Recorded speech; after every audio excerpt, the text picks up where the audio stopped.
ஒரு மனிதன் வாழ்க்கையின் துயரங்கள் தாழாமல் ஒரு அமைதியான குளக்கரையில் அமர்ந்து அழுது கொண்டிருந்தான்.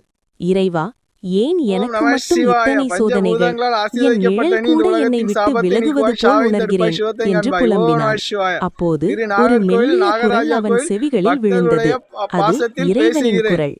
என் மகனே, அழுது முடிக்கட்டும் என்றுதான் காத்திருந்தேன். இப்போது கேள். நிழல் மறைவது ஏன்? இருட்டில் இருக்கும்போது உன் நிழல் உன்னை விட்டு போவது அது உன்னை கைவிட்டதாலல்ல, உன்னை சுற்றி வெளிச்சமில்லை என்பதால். அந்த வெளிச்சமாக நான் உனக்குள் இருக்கிறேன் என்பதை நீ உணர வேண்டும். வழிகள் என்பது வரம். குயவன் ஒரு பானையை உருவாக்கும்போது வெளியே தட்டி தட்டி பக்குவப்படுத்துவான். ஆனால் உள்ளே தன் கையை வைத்து ஆதரவாக தாங்குவான். நான் உனக்கு தரும் சோதனைகள் அந்த வெளிப்புற தட்டுகள் போன்றது. உள்ளே என் கரம் உன்னை எப்போதும் தாங்கிக் கொண்டே இருக்கிறது. கால